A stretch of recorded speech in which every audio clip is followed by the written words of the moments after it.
Alright, I messed up last night closing the hood on this truck, and now it's jammed. So I'm going to show you the differences in some of these mechanisms that they had throughout the years, and show you how I'm going to unjam this one, I think.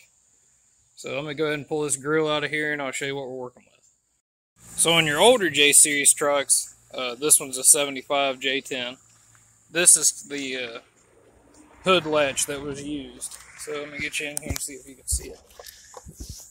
So right here in the center,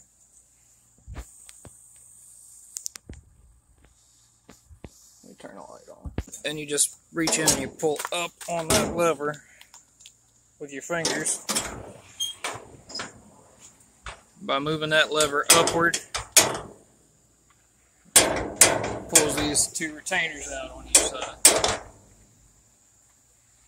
And this one's a little jacked up because I hit a car, but basically you have that work like that by pushing up on that lever in the center of the hood. So let me show you the other style mechanism they've got.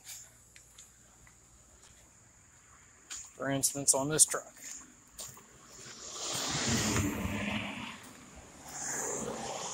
So this truck is a 79 model, J20.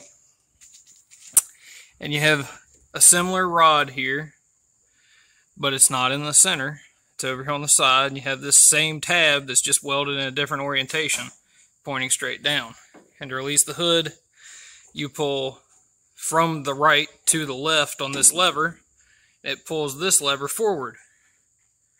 Now, that being said, this part of this lever is supposed to be behind this lever. I didn't move the lever back over before I shut the hood down.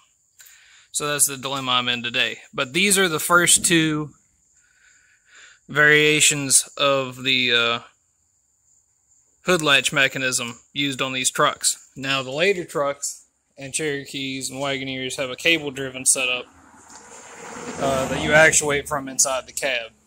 I don't have one to show you here, but if you have anything probably newer than 1980, 81, I believe most of those vehicles have the mechanism that you actuate from within inside the cab.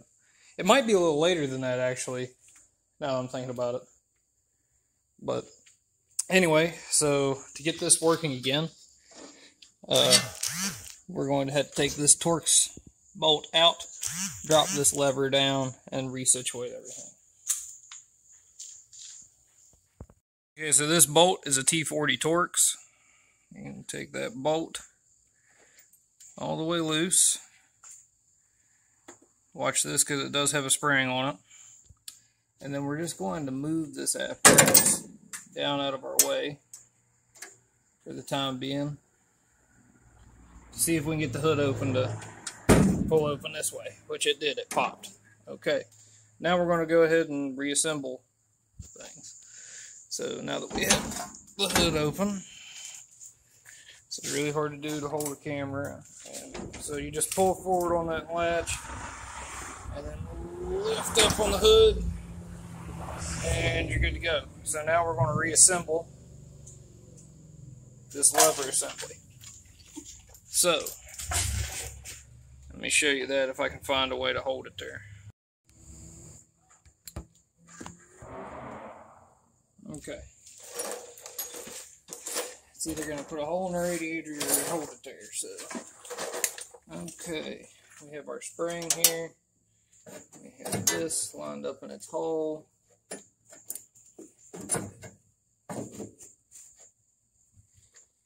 And everything.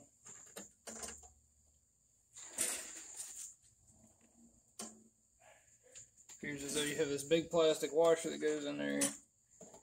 There's a slot that tab fits in. Put all that there. Hold the lever with your right hand.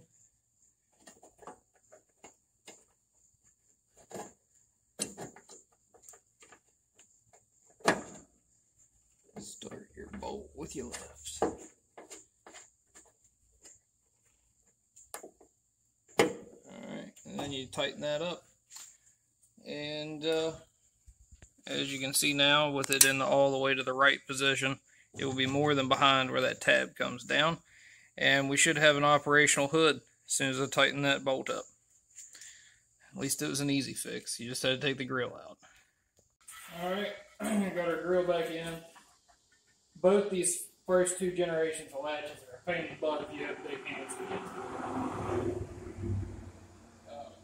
My biggest number one tip is just make sure that if you have this style latch that goes from right to left, you push it back to the right with your hand every single time. That spring will help it return, but it might not get it all the way, then you're in a situation like I was just in.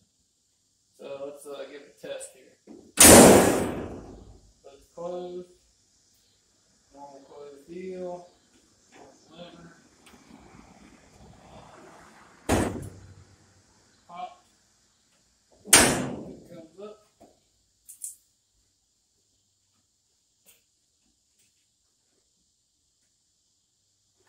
And the lever goes all the way back. So it can be a bear to get your hand in there. So at least that was an easy mistake to fix. It took me like 10 minutes. You all have a good one.